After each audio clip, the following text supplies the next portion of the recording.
Esta noite, vamos além das portas douradas do Vaticano. Além dos salões iluminados onde papas brancos abençoam multidões, além das câmeras, além dos holofotes, além da história que nos contam esta noite, mergulhamos nas sombras profundas de Roma, nas sombras da história que não aparece em livros escolares, porque há um homem que você nunca viu em capas de revista, um homem que não aparece em noticiários, um homem cujo rosto você provavelmente não reconheceria se passasse por ele na rua.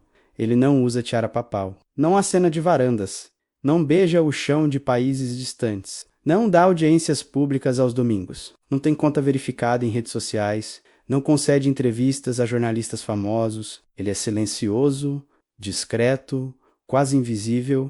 Mas quando impérios tremem, quando reis hesitam, quando a própria Igreja Católica precisa de algo que o Papa Branco não pode fazer, algo que não pode ser feito à luz do dia, eles chamam ele o Papa Negro. Quem é esse homem? Por que esse título? Por que esse poder nas sombras? Esse é o apelido. Papa Negro não é oficial, nunca foi oficial. Não está em nenhum documento do Vaticano.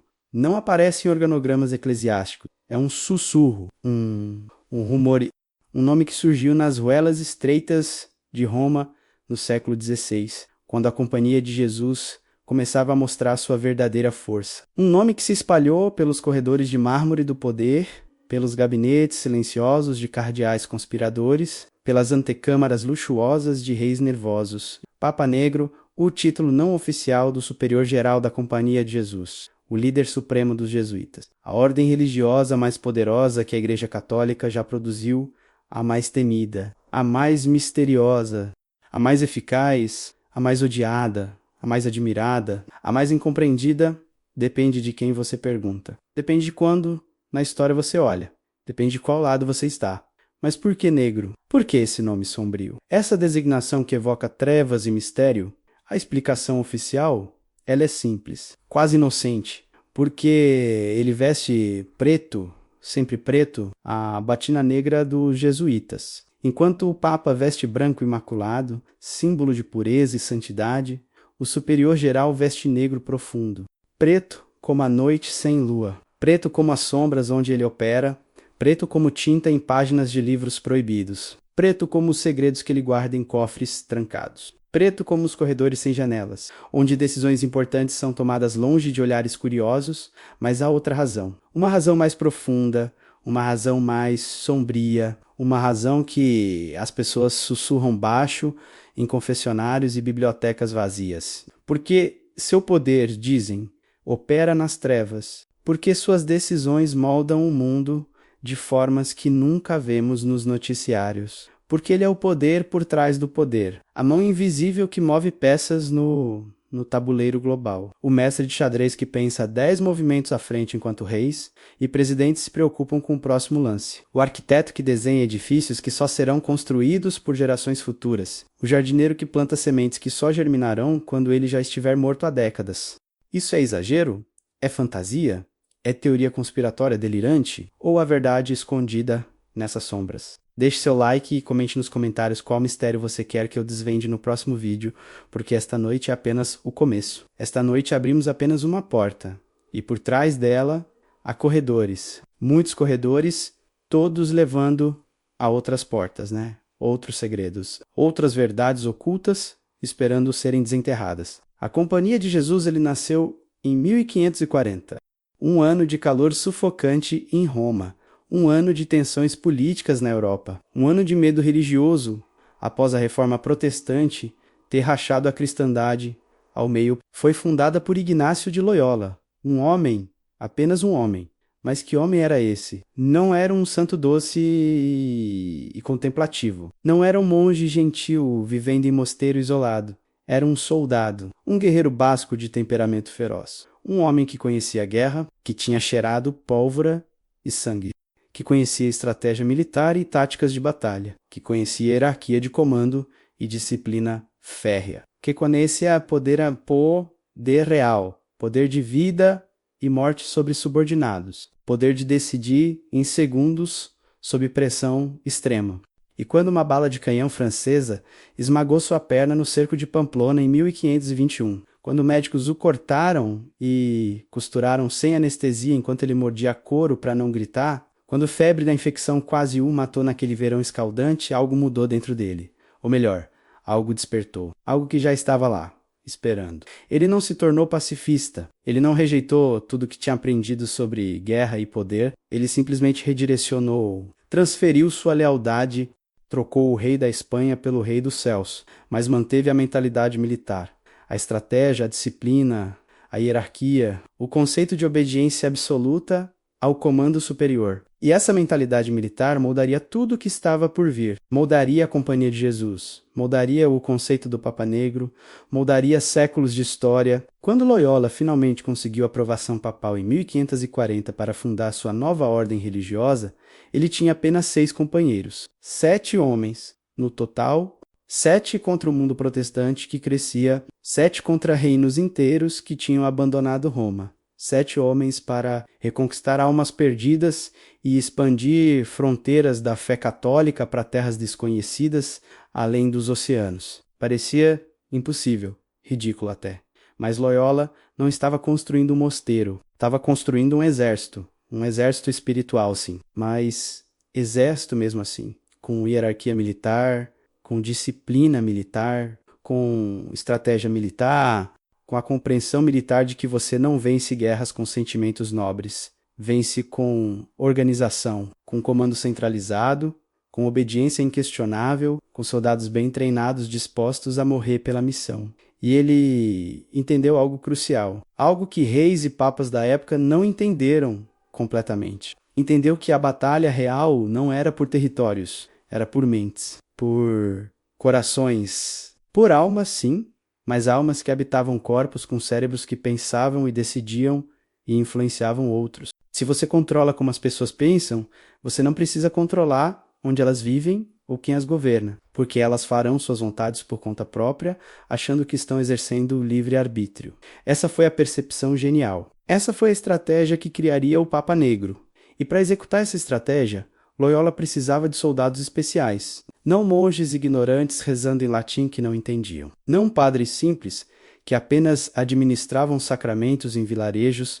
Ele precisava de intelectuais, de homens educados, de poliligotes que falavam latim, grego, hebraico e línguas vernáculas, de filósofos que podiam debater teologia em universidades, de cientistas que podiam avançar conhecimento, de diplomatas que podiam navegar cortes reais, de exploradores que podiam sobreviver em selvas e desertos, de adaptadores que podiam aprender culturas alienígenas e se tornar pontes entre mundos. Ele precisava de homens extraordinários e conseguiu porque oferecia algo extraordinário, não vida confortável, não riqueza pessoal, mas propósito, aventura, significado, a chance de mudar o mundo, a chance de estar no centro da história, a chance de servir a algo maior que, se mesmo sem perder a individualidade, a inteligência, a capacidade de ação. E havia outra coisa que atraía certo tipo de homem. Havia hierarquia clara, havia comando centralizado.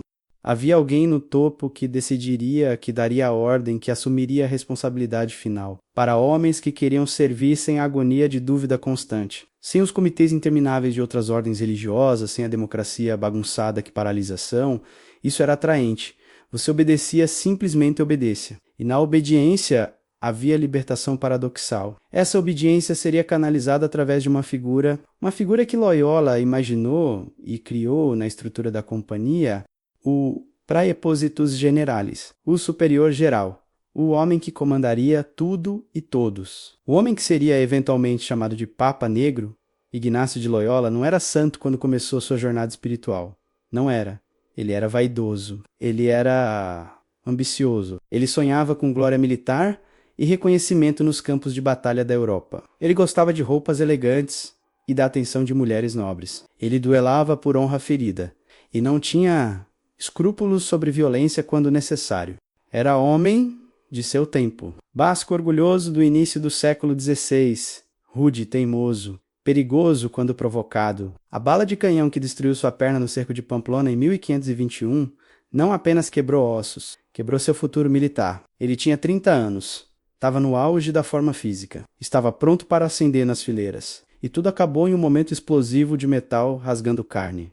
Os franceses nem sabiam em quem tinham atirado. Era apenas mais um soldado espanhol nas muralhas. Mas aquele tiro mudaria a história. A recuperação foi horrível. Horrível de formas que médicos modernos com anestesia e antibióticos não conseguem imaginar completamente. Os cirurgiões cortaram a perna sem nada para a dor, além de vinho e talvez ópio, se ele tivesse sorte. Serraram o osso, costuraram músculos e erraram. Os ossos não se alinharam corretamente. A perna começou a curar torta. Loyola, vaidoso como era, não podia aceitar. Não podia aceitar andar manco pelo resto da vida.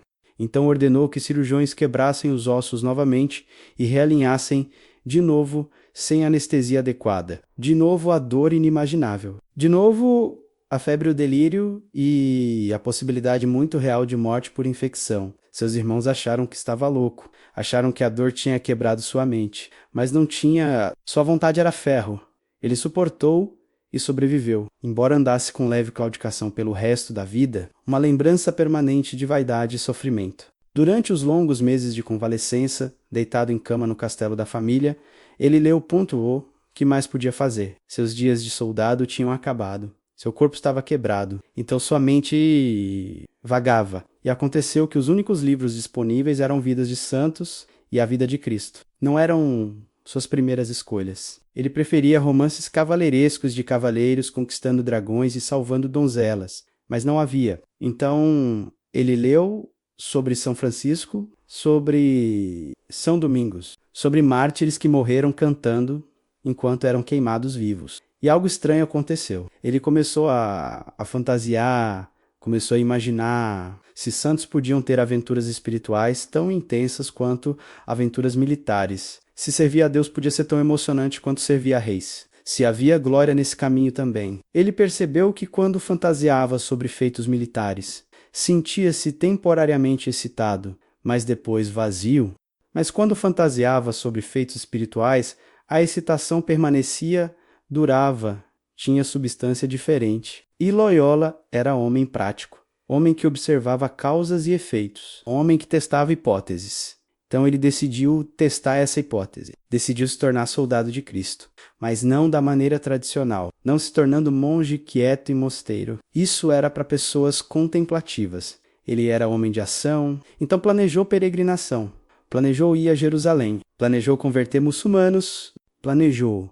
Bem, ele não sabia exatamente, mas sabia que tinha que fazer algo grande, algo difícil, algo que testasse limites. Passou um ano em uma caverna em Manesa, jejuando, rezando, flagelando-se, quase morrendo de fome por ascetismo extremo, tendo visões que poderiam ser divinas ou poderiam ser alucinações de mente faminta, mas era intenso, era real para ele. E começou a anotar, começou a escrever o que eventualmente se tornaria os exercícios espirituais. Um manual, um método, uma técnica para experimentar conversão espiritual através de meditações estruturadas e exame de consciência sistemático. Era genial, era inovador, era psicologia aplicada séculos antes de psicologia se tornar ciência. Era método militar aplicado à vida espiritual, estratégia, táticas, exercícios práticos com objetivos mensuráveis. Não era vago como muito misticismo medieval. Era concreto, você fazia exercícios específicos, em ordem específica.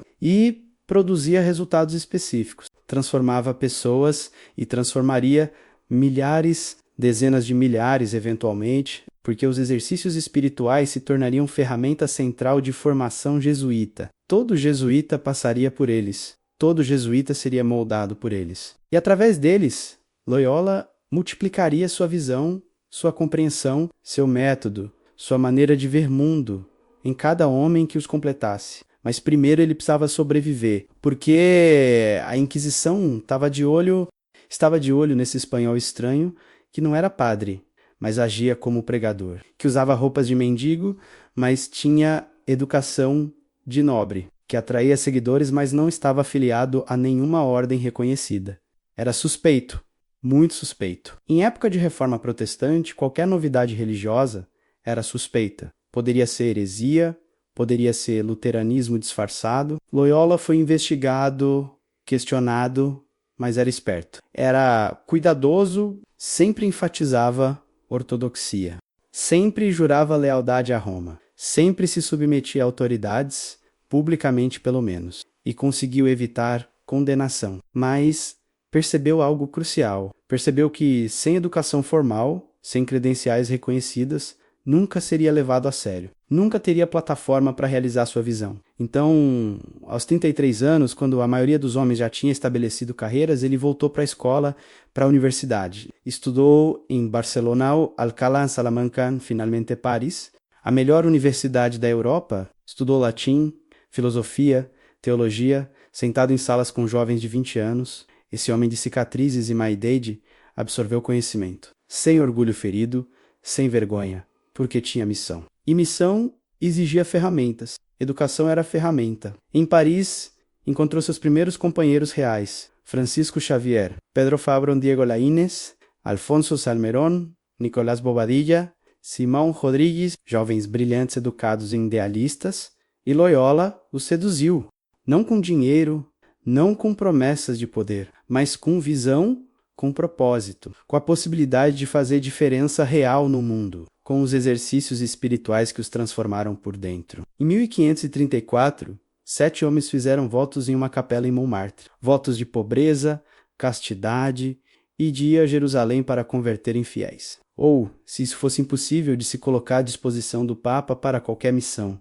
Eram apenas 7. Mas era um início, era semente, e dessa semente cresceria a floresta que cobriria o mundo. Jerusalém mais trouxe impossível. Turcos otomanos controlavam, não permitiriam missionários católicos, então os 7 foram a Roma oferecer ansel ao Papa Paulo III, e o Papa inteligentemente viu oportunidade, viu homens educados, devotos, móveis, sem propriedades que os prendessem, sem coros monásticos diários que limitassem movimento, sem hábitos brancos chamativos, sem nada, exceto vontade de servir e habilidade de executar.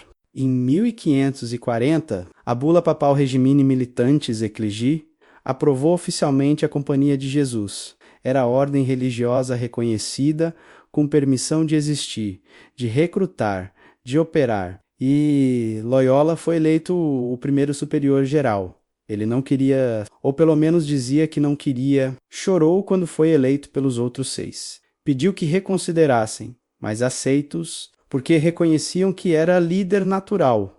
Era quem tinha visão, era quem os tinha unido, era quem tinha método. Então, ele aceitou. E ao aceitar, criou precedente, criou estrutura, criou o cargo que se tornaria conhecido como Papa Negro e estabeleceu regras rígidas. O superior geral seria eleito vitaliciamente, não por 5 anos como abades beneditinos, não por 10 anos renováveis, vitaliciamente, até a morte. Isso garantia continuidade, garantia que estratégias de longo prazo poderiam ser implementadas sem interrupção política, garantia que o superior geral acumularia experiência e autoridade ao longo de décadas. Ele teria autoridade absoluta sobre a ordem, não compartilhada com capítulo, não limitada por conselho que votava decisões importantes, absoluta. Ele decidiria onde jesuítas seriam enviados, que missões empreenderiam, que estudos fariam, que votos adicionais tomariam.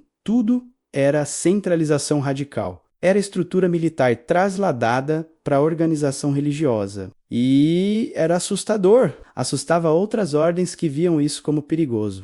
Assustava bispos que viam isso como competição para sua autoridade. Assustava até alguns papas que se perguntavam se tinham criado um monstro. Mas era eficiente. Terrivelmente eficiente. E eficiência, no mundo de reforma e contra-reforma, valia mais que conforto institucional. Quando Ignácio de Loyola morreu em 1556, apenas 16 anos após a fundação oficial da companhia, havia 1.000 jesuítas. 1.000 de 7 para 1.000 em menos de 2 décadas. E não eram apenas números, eram homens de qualidade, homens educados, homens em posições estratégicas, já estavam em Portugal, Espanha, Itália, Alemanha, França, Países Baixos, já estavam no Brasil, na Índia, no Japão, lugares que europeus tinham apenas começado a explorar.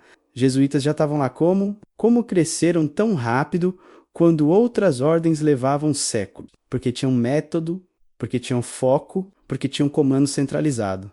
E porque ofereciam algo diferente, não ofereciam vida contemplativa segura. Ofereciam aventura, ofereciam significado, ofereciam chance de estar na vanguarda de mudanças globais. E jovens idealistas, jovens brilhantes, jovens entediados com perspectivas tradicionais respondiam em números surpreendentes. E o segundo superior geral sabia exatamente o que fazer com eles. Diego Laínez assumiu em 1558, era um dos companheiros originais. Tinha estado com Loyola em Montmartre, tinha feito os votos, tinha absorvido a visão completamente. Mas trazia algo adicional. Trazia brilhantismo teológico, trazia habilidade de debate, trazia capacidade de influenciar, não através de comando militar, mas através de argumentação refinada. E havia um palco perfeito para suas habilidades, o Concílio de Trento. A tentativa da Igreja Católica de reformar-se de dentro, de responder aos protestantes, de clarificar a doutrina, de disciplinar clero, de reconquistar terreno perdido. Durou 18 anos, com interrupções, de 1545 a 1563. E Laínez esteve lá, não todo o tempo, mas nos momentos cruciais. Ele não era bispo, não era cardeal, era apenas superior geral de ordem religiosa relativamente nova. Mas quando ele falava no concílio, quando debatia teologia, quando defendia posições, cardeais escutavam, bispos prestavam atenção. Por quê? Porque era muito bom. Porque conhecia não apenas teologia católica, mas teologia protestante, porque tinha lido Lutero e Calvino não para demonizar, mas para entender, e entendia seus argumentos melhor que eles mesmos, às vezes. Então os demoliu, defendeu a autoridade papal contra bispos que queriam mais poder conciliar, defendeu a doutrina da justificação católica contra noções protestantes. Defendeu sacramentos, defendeu hierarquia e venceu. Venceu porque era preparado, porque tinha exército de jesuítas fornecendo pesquisa, porque tinha rede de informação. E essa rede estava crescendo exponencialmente sob Laínez. A companhia estabeleceu o sistema de correspondência, cartas, milhares de cartas.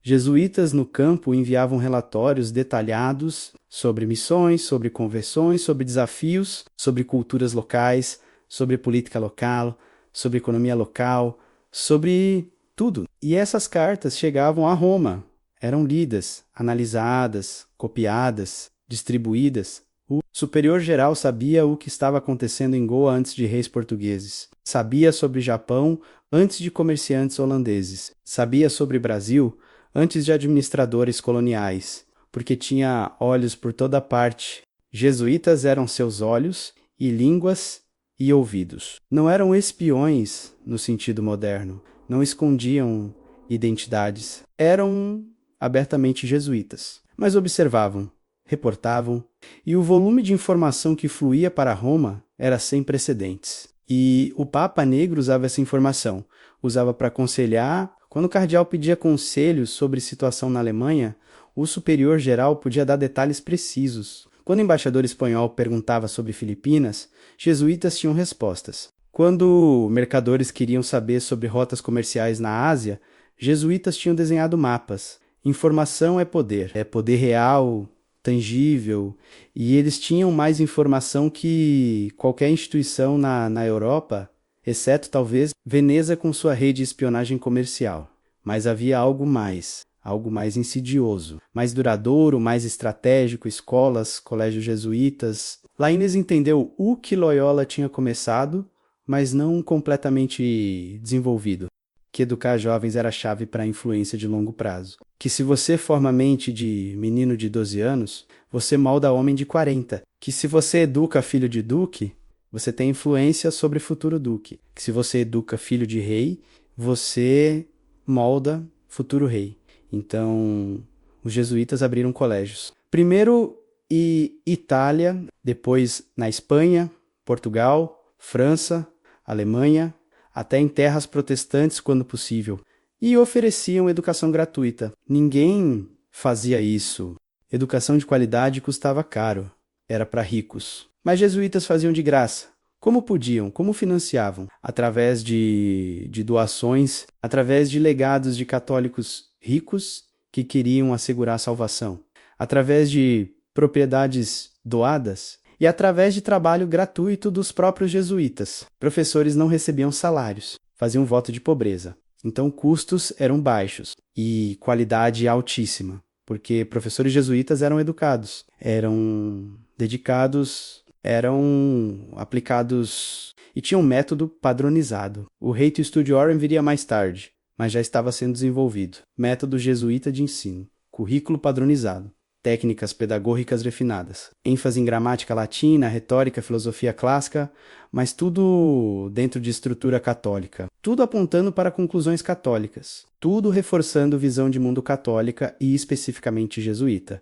E funcionava brilhantemente. Famílias nobres começaram a enviar filhos para colégios jesuítas, porque a educação era excelente, porque era de graça, porque preparava meninos para a universidade, porque abria portas. E esses meninos absorviam não apenas conhecimento acadêmico, mas valores, jerarquia, obediência, lealdade a Roma, respeito por autoridade e gratidão aos jesuítas que os tinham formado. Depois de 10 anos de educação jesuíta, de 12 a 22 anos, você não era apenas educado, era formado era moldado. Pensava de certas maneiras, valorizava certas coisas, respeitava certas autoridades. E quando se tornava adulto, quando assumia posição de poder, quando tomava decisões importantes, ainda carregava algo daquela formação. Não era lavagem cerebral, não era controle mental, era algo mais sutil, mais profundo.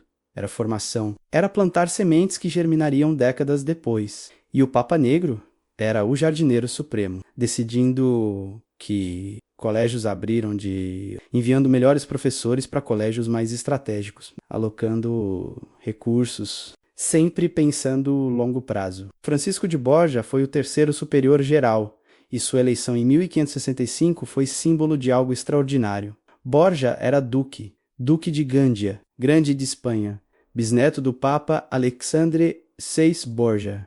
Aquele papa infame, aquele papa de filhos ilegítimos e política maquiavélica e venenos e conspirações. Sangue Borja corria nas veias de Francisco. Sangue real, sangue papai, sangue poderoso. Ele tinha tudo. Nasceu com título, com riqueza, com terras, com castelos, com exércitos particulares, com acesso direto ao imperador Carlos V.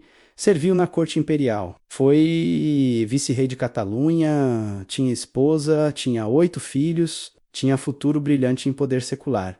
E em 1546 sua esposa morreu e algo quebrou nele, ou despertou, depende de como você olha. Ele abdicou, renunciou ao ducado, deixou tudo para filho mais velho, tornou-se padre, eventualmente jesuíta. Um duque virando jesuíta era escândalo, era sensação. Era incompreensível para a aristocracia espanhola por quê? Porque homem com tanto poder secular escolheria batina negra e obediência a superior religioso. Mas Francisco sabia algo. Viu algo. Entendeu onde poder real estava indo. Entendeu que ducados eram limitados geograficamente. Mas a companhia de Jesus era global. Entendeu que títulos nobiliárquicos estavam perdendo relevância lentamente. Mas instituições religiosas universais permaneceriam. Entendeu que influenciar 1000 homens educados espalhados globalmente era mais poderoso que governar a província espanhola. E, quando se tornou superior geral, trouxe algo crucial. Trouxe conexões, trouxe acesso, trouxe credibilidade aristocrática. Reis o conheciam, nobres o respeitavam. Não era apenas padre humilde, era um deles. Era alguém que tinha escolhido religião sobre poder secular.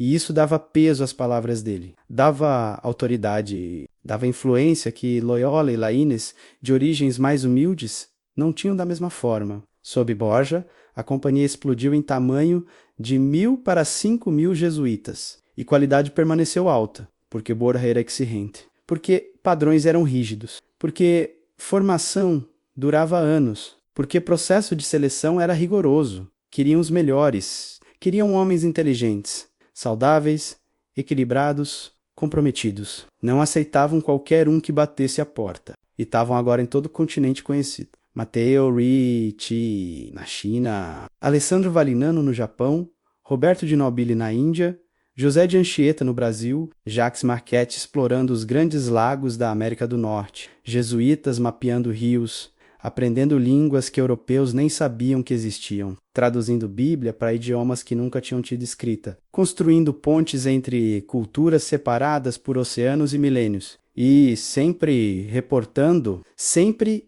enviando cartas, sempre mantendo conexão com Roma, com o superior geral, com o Papa Negro.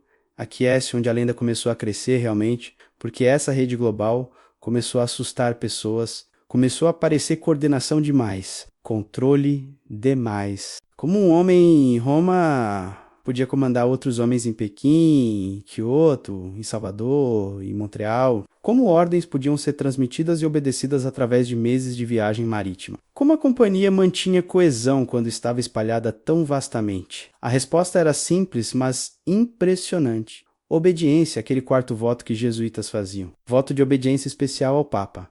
Mas na prática, mediado através do superior geral, e jesuítas levavam a obediência a sério. Seriamente mesmo, não questionavam ordens, não debatiam decisões. Quando o Papa Negro dizia, vá para o Japão, você ia... Quando dizia, aprenda chinês mandarim, você aprendia. Quando dizia, estabeleça colégio em Munique, você estabelecia. Essa obediência cega assustava. Parecia antinatural, parecia o perigosal, porque criava ferramenta de poder imenso. Se você tem 500, 1000, 5.000 homens que obedecem sem questionar, você tem instrumento formidável. Pode implementar estratégias de longo prazo que governos não podem, porque governos mudam, administrações mudam, mas o superior geral permanece, e a estratégia permanece. E a implementação continua década após década. Durante Borja e seu sucessor Everardo Mercuriano, algo mais foi estabelecido. As reduções, especialmente na América do Sul, Paraguai, Argentina, Uruguai, sul do Brasil. Jesuítas obtiveram permissão para estabelecer aldeias autônomas de povos indígenas convertidos. Guaranis, principalmente, sob administração jesuíta total. Eram experimentos sociológicos fascinantes, eram repúblicas teocráticas. Jesuítas governavam, organizavam o trabalho, distribuíam recursos, administravam justiça, educavam crianças, mantinham milícias para defesa contra bandeirantes paulistas que queriam escravizar índios. Eram estados dentro de estados coloniais e respondiam não a governadores coloniais, não a bispos locais, mas diretamente ao superior geral em Roma. Isso é extraordinário. Pense nisso. Teocracia jesuíta independente em plena América colonial, com milhares de indígenas organizados, com produção econômica significativa, com capacidade militar, defensiva e fora de controle direto de coroas ibéricas. Espanha e Portugal tinham dado permissão, mas não tinham controle cotidiano. Jesuítas tinham. E havia suspeitas. Suspeitas de riqueza, porque reduções produziam erva mate, produziam gado, produziam artesanato. E essa produção ia para onde? Financiava o quê? Jesuítas juravam pobreza pessoal. Mas, coletivamente, a companhia possuía propriedades, muitas propriedades, fazendas, minas, plantações, escravos até. Em algumas regiões, apesar de jesuítas teoricamente se oporem à escravidão de indígenas, havia contradições, havia hipocrisia às vezes, havia comprometimento entre ideais e realidade, como toda instituição humana operando em mundo imperfeito. Mas havia também poder real, poder econômico, poder político através de autonomia, poder social através de controle sobre populações. E tudo isso comandado, em última análise, de Roma, pelo Papa Negro. Cláudio Aquaviva assumiu como quinto superior geral em 1581, e seu tempo seria o apogeu, o auge absoluto do poder do Papa Negro. Ele governaria por 34 anos, 34 anos de comando ininterrupto sobre a máquina mais sofisticada de influência que a Europa tinha visto. Quando assumiu, havia 5.000 jesuítas. Quando morreu em 1615, 13.000. E mais importante que números, era posicionamento. Posicionamento estratégico em todos os centros de poder da Europa católica. Eram confessores. Confessores de quase todos os reis católicos importantes. Pense no que isso significa. Realmente pense. Um confessor ouvia os pecados mais íntimos de uma pessoa, os medos mais profundos, as culpas mais secretas, os desejos mais escondidos. Um rei, por mais poderoso que fosse publicamente, era humano privadamente. Tinha dúvidas, tinha medos, tinha pecados e confiava esses pecados a um padre em confessionário escuro. E esse padre era jesuíta. Respondia ao Papa Negro. Agora, o segredo da confissão é sagrado. Absolutamente sagrado. Um padre não pode revelar o que ouviu em confissão sob pena de excomunhão automática. Isso é doutrina católica fundamental. E jesuítas respeitavam isso. Mas aqui está a sutileza. Um confessor que conhece os pecados de um rei, que conhece suas fraquezas psicológicas, que conhece seus medos e culpas, esse confessor pode aconselhar de maneiras que outros não podem. Pode tocar pontos sensíveis, pode sugerir caminhos que ressoam profundamente, pode guiar sem parecer manipular. E jesuítas eram treinados nisso, treinados em psicologia prática através dos exercícios espirituais, treinados em compreender movimento de almas, treinados em discernir espíritos, treinados em aplicar pressão psicológica sutil ou confortar, dependendo da necessidade. Eram diretores espirituais sofisticados. E quando dirigiam espiritualmente um rei, influenciavam não apenas alma individual, mas destino de nações. Rei da França tinha confessor jesuíta. Rei da Espanha tinha confessor jesuíta. Imperador do Sacro Império tinha confessor jesuíta. Rei de Portugal tinha confessor jesuíta. Rei da Polônia tinha confessor jesuíta. Duques da Baviera tinham confessores jesuítas. Arquiduques da Áustria tinham confessores jesuítas. Era a rede de acesso direto ao poder. Acesso no momento mais vulnerável. No momento de confissão, no momento quando defesas psicológicas estão baixas, e embora não houvesse conspiração coordenada explícita, embora cada confessor mantivesse sigilo sagrado, havia cultura compartilhada, havia treinamento comum, havia lealdade última ao superior geral, havia correspondência. Confessores não escreviam sobre confissões específicas, mas escreviam sobre situação geral, sobre o estado mental do rei, sobre tendências políticas, sobre quem tinha influência na corte. E essas informações chegavam a Roma ao Papa Negro. Ele sabia antes de embaixadores, sabia antes de espiões, sabia porque tinha homens no centro do poder, homens confiáveis, homens próximos aos soberanos. E esse conhecimento informava estratégia, informava onde enviar jesuítas, onde abrir colégios, onde fazer pressão, onde recuar.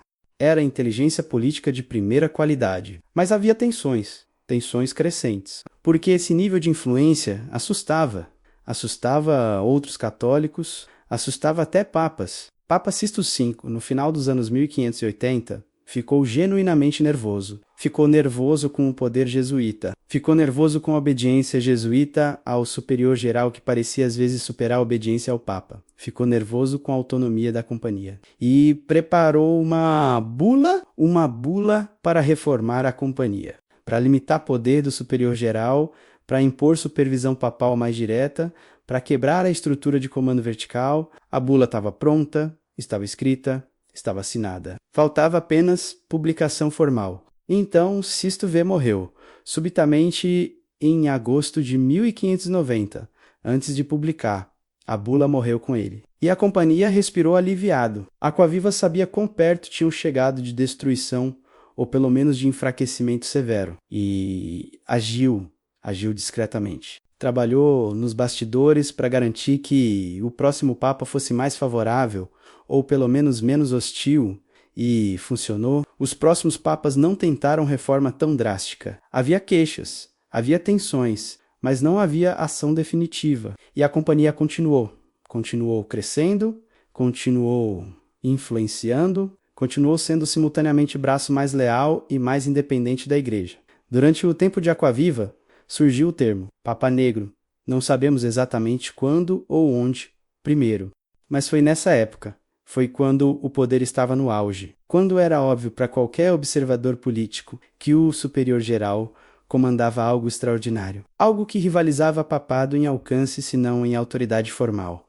E o título se espalhou, em princípio era pejorativo, era crítica, era acusação. Mas jesuítas, inteligentemente, não negaram furiosamente. Não fizeram campanha massiva contra o título, deixaram existir, porque tinha certa utilidade, tinha certa aura, fazia pessoas pensarem duas vezes antes de desafiar a companhia.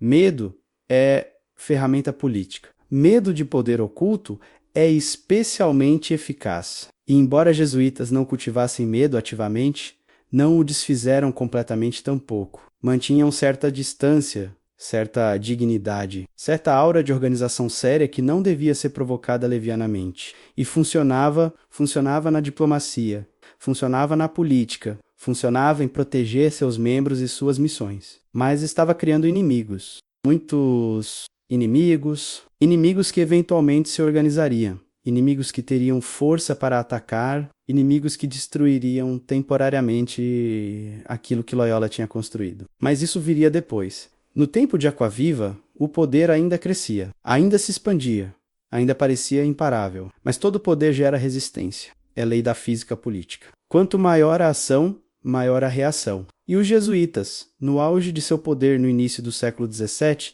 tinham criado reação formidável, de múltiplas direções, de múltiplos tipos de inimigos. E, eventualmente, esses inimigos eles se coordenariam não através de conspiração explícita necessariamente, mas através de interesses compartilhados, o interesse de destruir ou pelo menos neutralizar a Companhia de Jesus.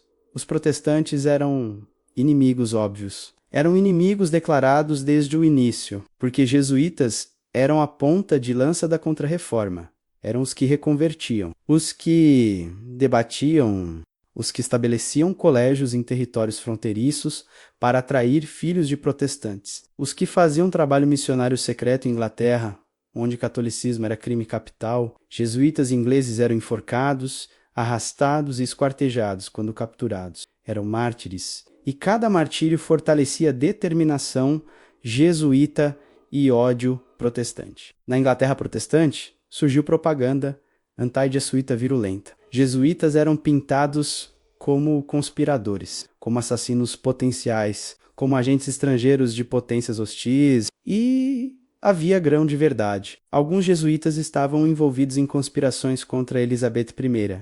Não todos, não a maioria, mas alguns. E isso manchava a todos. A conspiração da pólvora de 1605 foi associada a jesuítas, embora a conexão direta fosse tênue, mas não importava. Na mente protestante, jesuíta era sinônimo de conspirador perigoso, e essa imagem se espalhou na Holanda protestante, na Suíça protestante, nos principados protestantes da Alemanha. Jesuíta virou insulto, virou acusação, virou termo para pessoa traiçoeira e manipuladora. E essa propaganda teve efeitos duradouros. Teve efeitos que persistem até hoje em certos círculos. A ideia do jesuíta como mestre da casuística, como alguém que torce moral para justificar fins, como político religioso sem princípios reais. Mas os protestantes eram inimigos externos, eram esperados, eram parte da guerra religiosa que dilacerava a Europa. Mais perigosos eram os inimigos internos, os inimigos dentro do próprio catolicismo. E havia vários tipos. Os jansenistas eram os mais virulentos. Jansenismo era movimento dentro do catolicismo que enfatizava predestinação e graça irresistível, posições próximas ao calvinismo. Enfatizava a pecaminosidade humana e necessidade de rigor moral extremo. Enfatizava a austeridade e desconfiança de mundo. E odiavam os jesuítas. Odiavam com paixão teológica intensa. Por quê? Porque jesuítas representavam tudo que jansenistas desprezavam. Jesuítas enfatizavam livre-arbítrio, enfatizavam cooperação humana com graça divina, enfatizavam que humanos podiam fazer coisas boas, enfatizavam adaptação cultural, enfatizavam que trabalhar no mundo com poderosos através de educação e política era legítimo. Para jansenistas isso era comprometimento, era corrupção, era vender a alma por influência. E atacaram com panfletos, com livros, com sermões. O ataque mais famoso veio de Blaise Pascal, matemático genial, filósofo profundo, jansenista convicto. Em 1656 a 1657, ele publicou as Cartas Provinciais, 18 cartas anônimas satirizando os jesuítas. ridicularizando sua teologia moral, expondo sua casuística, mostrando como os jesuítas, na visão de Pascal, tornavam pecado e não pecado através de distinções mentais complicadas. Pascal era brilhante, era engraçado, era devastador. As cartas eram obras-primas de polêmica. Eram lidas por toda a Europa educada. Eram traduzidas, copiadas, distribuídas e plantaram dúvidas. Plantaram a ideia de que jesuítas eram manipuladores morais, que usavam inteligência para torcer verdade, que serviam poder mais que Deus, que eram, essencialmente, hipócritas perigosos. Jesuítas responderam, escreveram refutações, explicaram casuística como ferramenta legítima de teologia moral aplicada, defenderam-se. Mas Pascal tinha vencido batalha de relações públicas, tinha manchado reputação, tinha criado narrativa que persistiria, a narrativa do jesuíta como mestre de evasões morais, como político de batina, como alguém em quem não se pode confiar completamente. Mas os jansenistas eram principalmente franceses, principalmente intelectuais. O perigo real viria de reis, de monarcas absolutistas que viam jesuítas como competição, como poder paralelo inaceitável, como organização cuja lealdade última não era ao trono, mas a Roma. E pior, a um homem em Roma que não era nem papa, o Papa Negro. A primeira queda veio de Portugal. O Marquês de Pombal, Sebastião José de Carvalho e Melo, ministro todo-poderoso do rei, José e a modernizador, racionalista, anticlerical e com ódio particular por jesuítas. Por quê? Por várias razões, políticas, econômicas, pessoais talvez, mas principalmente porque jesuítas representavam o antigo regime, representavam um poder eclesiástico descontrolado, representavam um obstáculo à modernização que Pombal queria impor. E Pombal era homem de ação, não teorizava, não debatia. Agia em 1759, ordenou a expulsão de todos os jesuítas de Portugal e de todas as colônias portuguesas, Brasil, África, Ásia, todos, overnight praticamente. Soldados cercaram colégios, prenderam jesuítas, confiscaram propriedades, colocaram jesuítas em navios, deportaram para estados papais, centenas deles. Alguns morreram no trajeto, condições eram Pombal horríveis. Não se importava. E acusações? Pombal acusou jesuítas de tentativa de assassinato do rei, de motim nas reduções do Paraguai contra a autoridade portuguesa, de acumular riquezas ilegalmente, de operar como Estado dentro do Estado. Algumas acusações tinham base factual tênue, algumas eram exageradas, algumas eram inventadas, mas não importava. Pombal tinha poder, tinha soldados e não precisava provar nada em tribunal justo. Era absolutismo em ação. O Papa Clemente XIII protestou fortemente, exigiu que jesuítas fossem restaurados, defendeu a companhia. Mas o que podia fazer realmente? Não tinha exércitos, Portugal ignorou. E algo crucial aconteceu. Nada aconteceu com Portugal. Não houve punição divina, não houve colapso do reino. A vida continuou e isso mostrou a outros reis que era possível. Era possível desafiar jesuítas, desafiar até o Papa em defesa deles e sobreviver. A França seguiu. Não imediatamente, levou anos, mas forças se alinhavam. Iluministas franceses odiavam jesuítas como obscurantistas. Jansenistas odiavam por teologia. Parlementes, as cortes francesas, odiavam porque jesuítas tinham privilégios que cortes queriam controlar, e havia escândalo financeiro. Um jesuíta na Martinica, Padre Lavalette, envolveu-se em comércio, quebrou financeiramente. Credores exigiram que a companhia pagasse dívidas. Jesuítas hesitaram. Processo judicial seguiu e expôs finanças jesuítas a escrutínio público. Não ficou bem. Havia contradições entre voto de pobreza e propriedades extensas. Havia questões sobre quanto controle o superior geral tinha sobre finanças. Havia revelações de investimentos comerciais que pareciam seculares demais para a ordem religiosa. E inimigos exploraram até quebrar a resistência política. Em 1764, a França expulsou os jesuítas. Luís XV assinou decreto. Colégios foram fechados, propriedades confiscadas. Jesuítas tiveram escolha, renunciar à companhia e se tornar padres seculares, ou sair da França. Muitos ficaram renunciando, Muitos partiram. A máquina educacional jesuíta na França foi desmontada. Gerações de franceses não seriam mais formados por jesuítas. A influência de séculos foi cortada.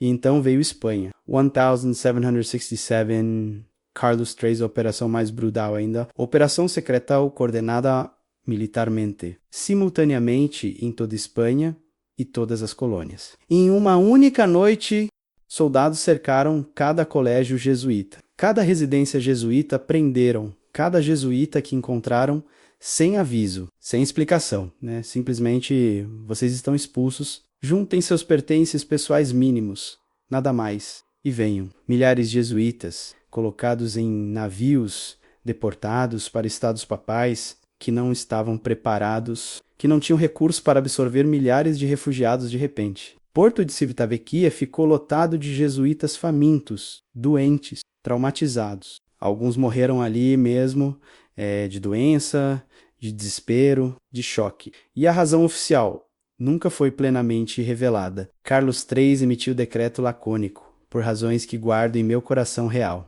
Só isso. Nunca explicou publicamente. Mas era óbvio para observadores. Era poder real afirmando supremacia. Era absolutismo eliminando competição. Era nacionalismo expulsando lealdade transnacional. Era modernidade rejeitando o antigo regime. O Papa Negro da época, Lorenzo Ricci, assistia impotente. Assistia sua ordem ser desmembrada pedaço por pedaço, país por país, colégios fechados, missões abandonadas, reduções dissolvidas, 2 séculos de trabalho, desfeitos em menos de uma década. E o que podia fazer? Escrever cartas. Protestar diplomaticamente. Tinha poder espiritual, teoricamente. Mas contra baionetas? Contra navios de guerra? Contra a vontade de reis absolutistas? Seu poder mostrou-se limitado. Muito limitado. O Papa Clemente XIII morreu em 1769. Morreu subitamente. Alguns sussurraram envenenamento. Nenhuma prova. Provavelmente era apenas velho e cansado. Cansado de pressão de reis católicos. Cansado de defender jesuítas. Cansado de ameaças de cisma. Porque era isso que reis ameaçavam. Ameaçavam cortar relações com Roma. Ameaçavam criar igrejas nacionais independentes. Ameaçavam galicanismo, josefismo, regalismo.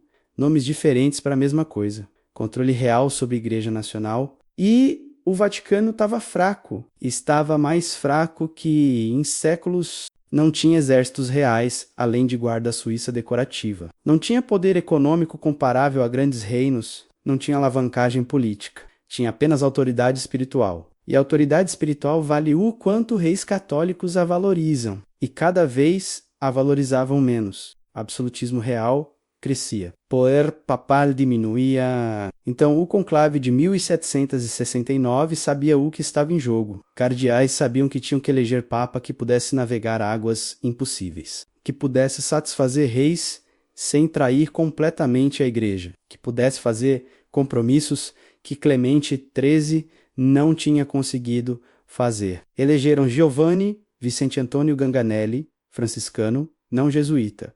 Isso já era sinal. Tomou o nome Clemente XIV embaixadores das cortes borbônicas tinham deixado claro no conclave, sem dizê-lo explicitamente, mas deixando claro, o novo papa teria que lidar com a questão jesuíta, teria que satisfazer demandas reais. Caso contrário, o cisma era real possível, e Clemente XIV entendeu que lhe tocava fazer o impensável. Suprimir a Companhia de Jesus completamente, universalmente, oficialmente. Ele resistiu por 4 anos, 4 anos de pressão crescente, 4 anos de negociações, 4 anos tentando encontrar alternativa. Mas não havia. Reis borbônicos estavam unidos. França, Espanha, Portugal, Nápoles, todos exigindo a mesma coisa. Supressão total, não reforma, não limitação, dissolução completa, o fim da Companhia de Jesus. E finalmente, em 21 de julho de 1773, Clemente XIV cedeu, publicou a bula Dominus Assi Redemptor, Nosso Senhor e Redentor, título irônico para documento que matava a ordem mais dedicada a espalhar fé nesse Senhor e Redentor. A bula suprimia a Companhia de Jesus oficialmente, globalmente, irreversivelmente, supostamente. A linguagem era cuidadosa. Não condenava jesuítas como heréticos. Não os acusava formalmente de crimes graves. Simplesmente dizia que, por bem da paz da igreja, por necessidade de eliminar controvérsias, a companhia tinha que ser dissolvida. Era político, era diplomático, era covarde possivelmente, mas era real. E o Papa Negro, Lorenzo Ricci, italiano, superior geral desde 1758. Tinha visto as expulsões, tinha tentado salvar o que podia, tinha escrito cartas desesperadas, tinha negociado, tinha rezado e tinha falhado. E agora enfrentava a extinção oficial de tudo que gerações de jesuítas tinham construído. 4 séculos de trabalho. Oficialmente cancelados por decreto papal, ele foi preso, isso é crucial, ele foi preso, não simplesmente dissolvida a ordem e todos iam para casa. Ricci foi preso, levado ao Castel Sant'Andalò. A prisão papal, acusado de o que exatamente? As acusações eram vagas: ocultação de riquezas, desobediência, conspiração, nada específico, nada provado, nada julgado. Simplesmente preso, mantido em cela úmida, sem julgamento, sem condenação formal, sem sentença. Por 2 anos ele ficou ali. 2 anos esperando o julgamento que nunca veio. 2 anos deteriorando fisicamente, mentalmente e espiritualmente talvez. 2 anos como prisioneiro do Papa. O Papa Negro, prisioneiro do Papa Branco. A ironia era cruel. O simbolismo era óbvio para toda a Europa. O poder nas sombras tinha sido arrastado para a luz e mostrado como impotente, como humano, como vulnerável, como derrotável. Ricci morreu na prisão em 1775. Nunca foi julgado, nunca foi condenado, nunca foi absolvido, simplesmente morreu. O último Papa Negro do antigo regime, morto como prisioneiro sem voz, sem poder, sem jesuítas para comandar, sem rede para mobilizar, sem nada além de fé. E até fé deve ter sido testada duramente naqueles 2 anos de escuridão e abandono. E os jesuítas, os 13.000 jesuítas espalhados globalmente, dissolvidos, forçados a escolher tornarem-se padres seculares, juntarem-se a outras ordens, ou abandonarem sacerdócio completamente. Muitos tornaram-se padres diocesanos, continuaram o trabalho pastoral, mas sem identificação jesuíta, sem batina negra característica, sem comunidade, sem comando central, sem missão coordenada. Outros partiram, largaram batinas, alguns se casaram, alguns se tornaram professores seculares, alguns desapareceram na obscuridade. A máquina mais sofisticada de influência educacional e espiritual que a Europa tinha produzido foi desmontada. Suas peças foram dispersadas. Seus arquivos foram confiscados. Suas propriedades foram tomadas. Seus colégios foram entregues a outras ordens, ou secularizados. Era o fim. Parecia o fim definitivo. Inimigos celebraram, iluministas celebraram, jansenistas celebraram, reis absolutistas celebraram, tinham vencido, tinham destruído o Papa Negro e seu império de sombras. Tinham provado que poder espiritual não era páreo para poder temporal, quando o poder temporal estava determinado e unido. Mas havia lugares onde a bula papal não chegou, lugares fora de controle papal direto. A Rússia, a Prússia. Por quê? Porque eram governadas por não católicos. Catarina II da Rússia era ortodoxa oriental. Frederico II da Prússia era protestante cínico. Nenhum reconhecia a autoridade papal. Então, quando o Papa suprimiu os jesuítas, não fazia diferença legal em seus territórios. E ambos tinham razões pragmáticas para proteger jesuítas. Catarina queria educadores de qualidade, tinha territórios católicos na Polônia que tinha acabado de anexar, tinha jesuítas lá operando colégios excelentes e não ia fechar colégios excelentes por causa de bula papal, que não reconhecia. Então, simplesmente não promulgou a bula, simplesmente disse aos jesuítas: continuem, vocês ainda são jesuítas aqui. Eu protejo. Era surreal, era bizarro. A Companhia de Jesus, suprimida pelo Papa, sobrevivia sob proteção de czarina ortodoxa. Sobrevivia na Rússia e um pouco na Prússia, diminuída, isolada, sem comunicação fácil com o resto do mundo católico, mas viva, mantendo estrutura, mantendo formação, mantendo votos, mantendo identidade, esperando que a situação mudasse, que novos papas viessem, que a Europa mudasse, que fosse possível voltar.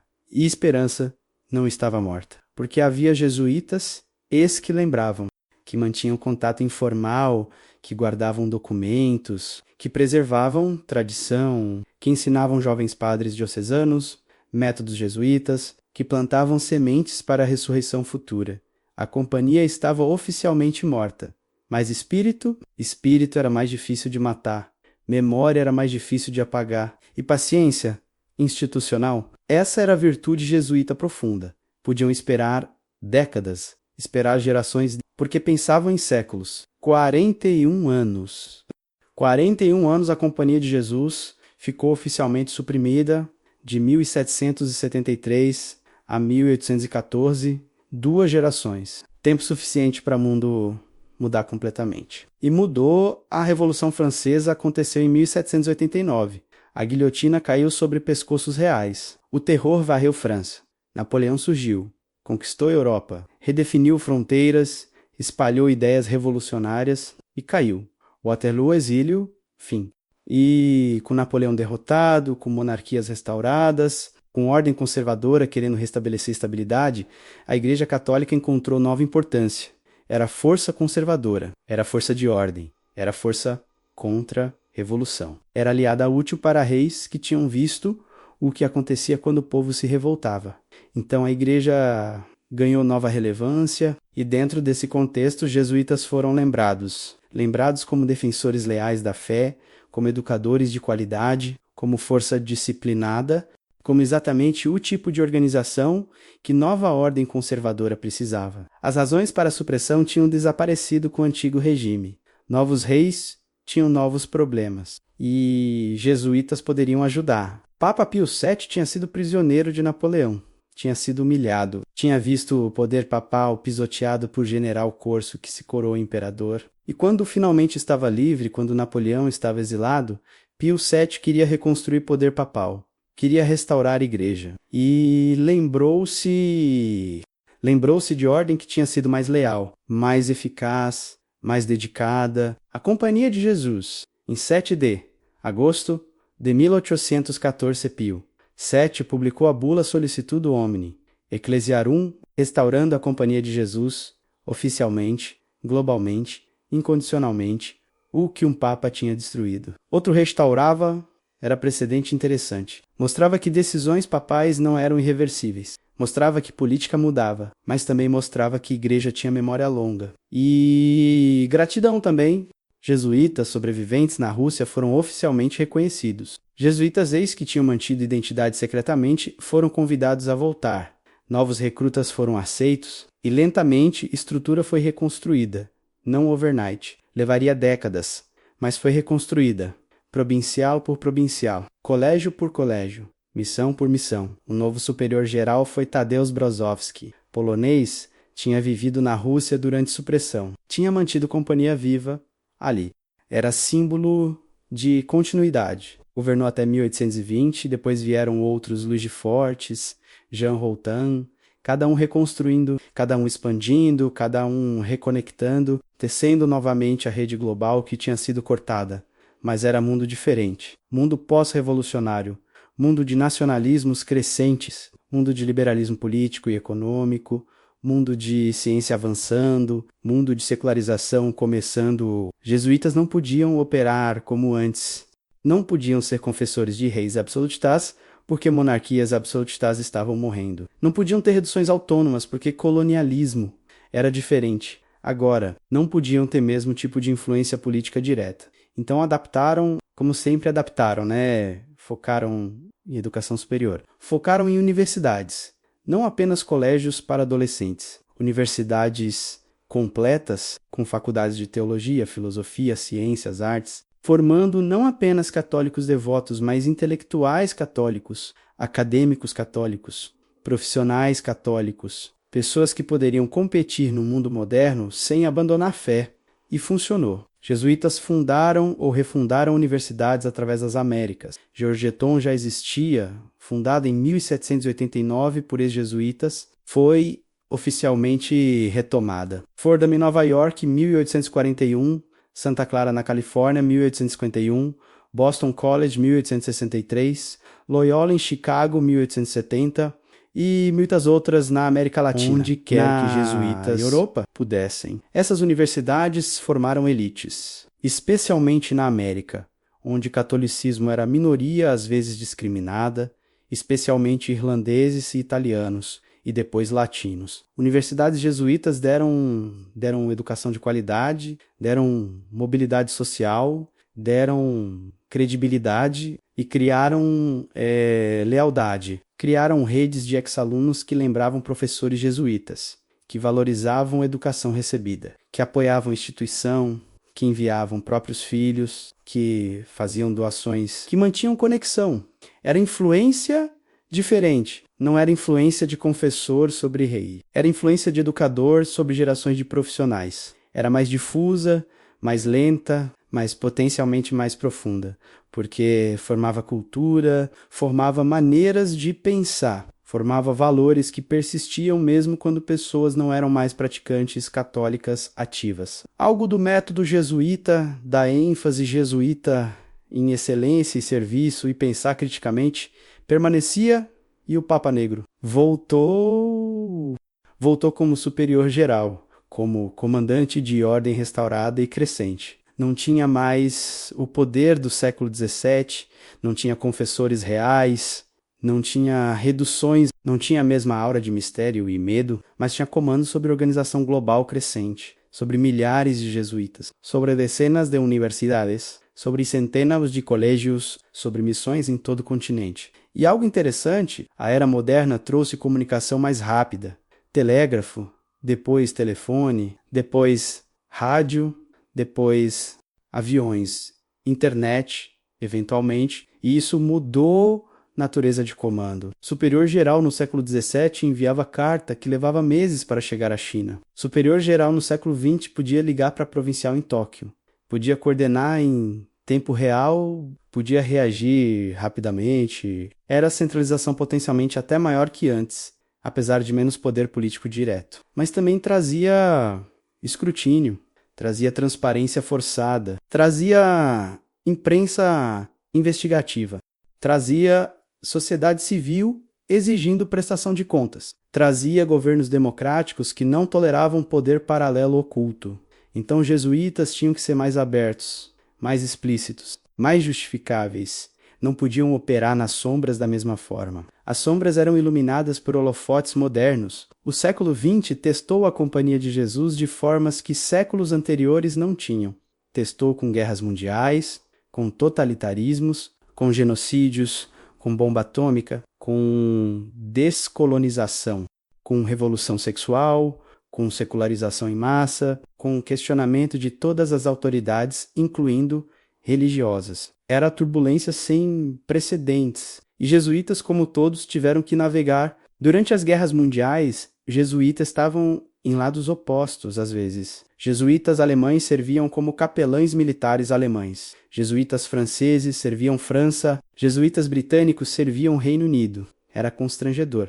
Era doloroso. Era a ordem supostamente universal, dividida por nacionalismos. E o Papa Negro tinha que lidar, tinha que manter unidade apesar de guerra, tinha que lembrar jesuítas que lealdade última não era a pátria, mas a igreja e a companhia. Nem sempre funcionava. Alguns jesuítas se tornavam tão nacionalistas quanto qualquer um. Guerra faz isso, faz pessoas escolherem tribos menores, mas estrutura manteve. Correspondência continuou quando possível, e depois das guerras, reconciliação acontecia. Lentamente, dolorosamente, mas acontecia, porque havia estrutura maior. Havia superior geral lembrando todos de missão maior. O comunismo foi desafio ainda maior, porque comunismo era anticlerical fundamentalmente. Via a religião como opio do povo, via a igreja como aliada de opressores, e onde comunistas chegavam ao poder, perseguiam a igreja. Perseguiam especialmente jesuítas como representantes de hierarquia e influência intelectual. Na Rússia PS revolucionária, jesuítas foram expulsos ou executados. Na China, depois de 1949, jesuítas foram expulsos ou presos. Alguns foram torturados, alguns morreram em campos de trabalho, alguns recantaram sob pressão, alguns mantiveram fé secretamente.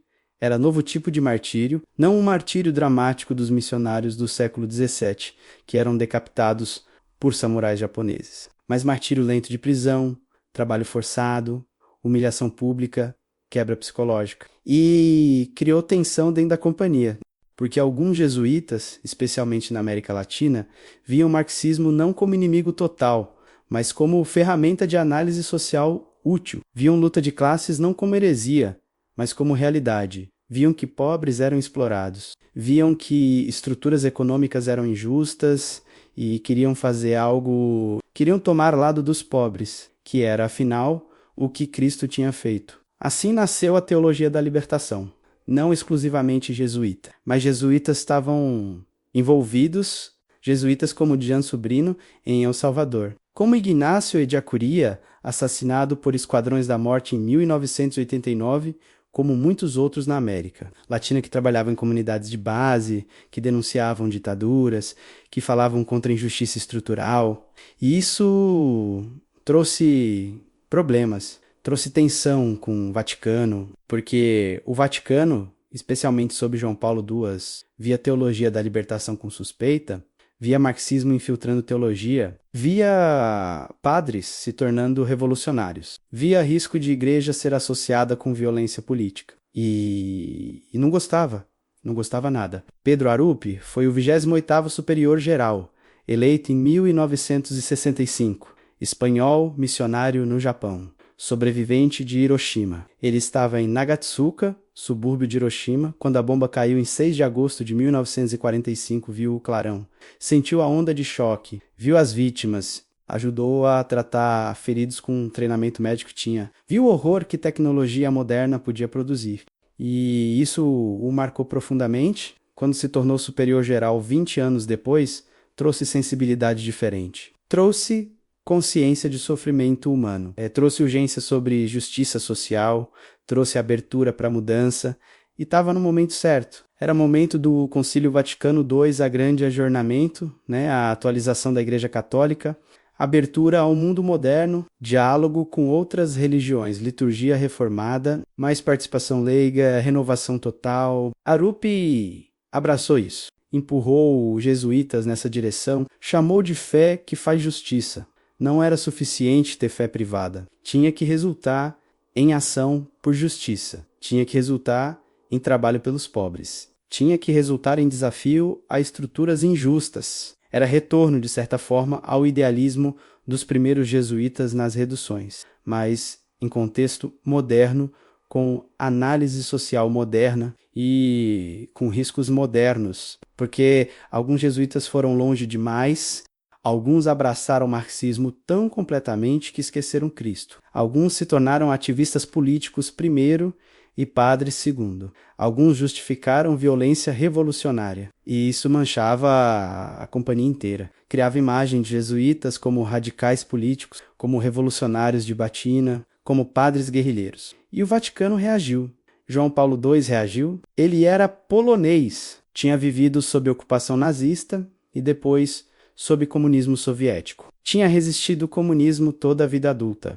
Via a igreja como força espiritual contra totalitarismo materialista. E via alguns jesuítas como colaboradores com o inimigo, como úteis idiotas, como pessoas que não entendiam a verdadeira natureza do comunismo. E via Arrupe como problemático, como fraco demais com jesuítas problemáticos, como permitindo desvio demais, como perdendo controle sobre ordem que se tornava diversa demais, controversa demais, indisciplinada demais, e decidiu agir. Em 1981, Arrupe sofreu derrame severo.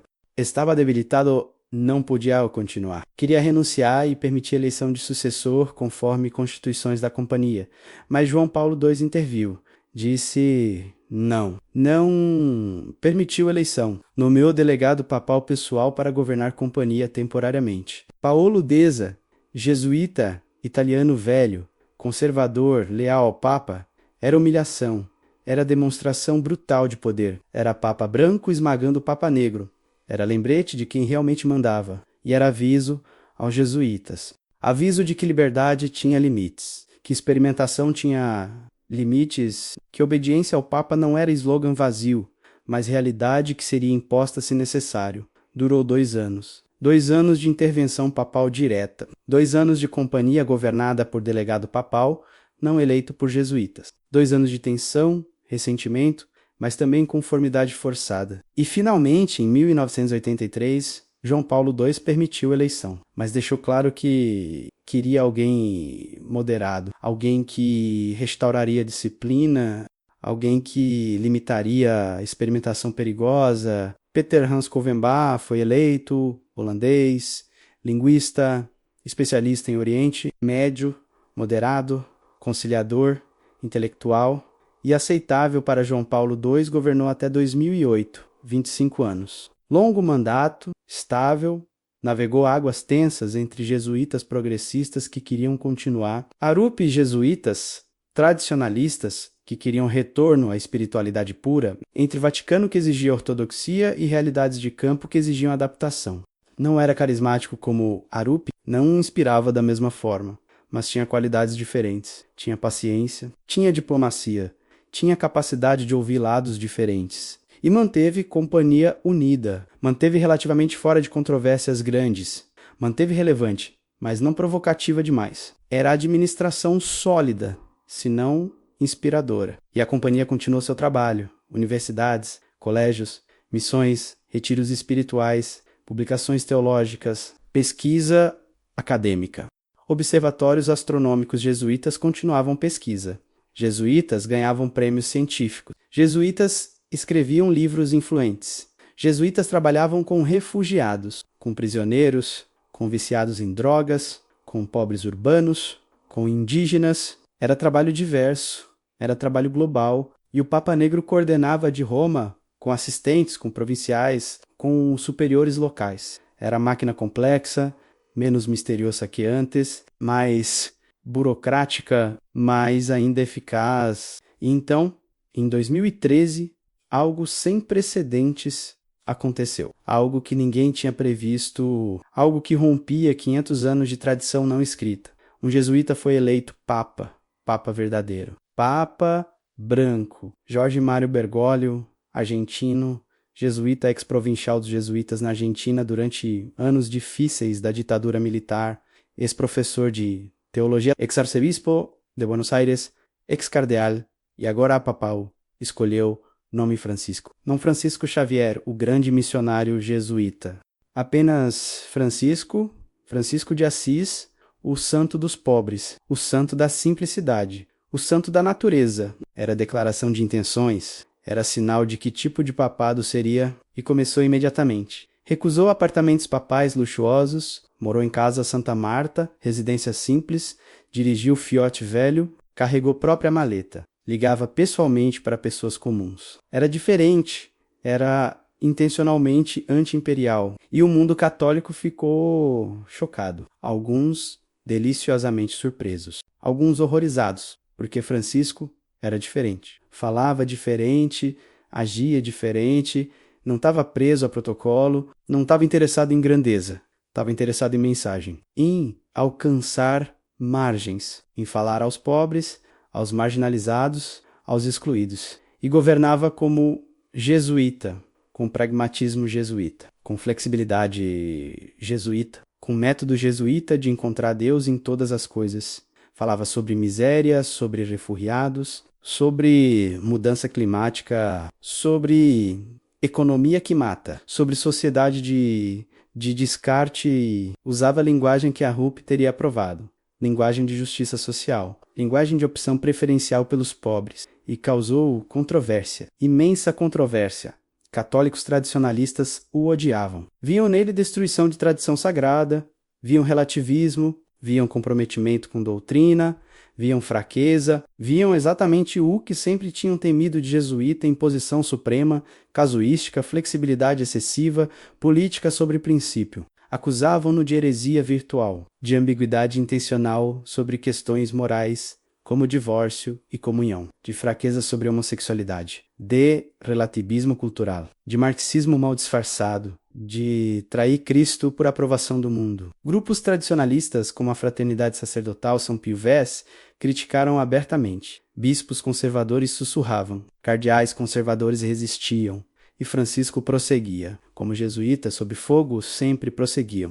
Com pele grossa desenvolvida em séculos de crítica, com certeza de missão, com foco em longo prazo, não se importava se tradicionalistas o odiavam. Importava-se com alcançar pessoas que a igreja tinha perdido, pessoas que viam a igreja como irrelevante ou hipócrita ou opressora.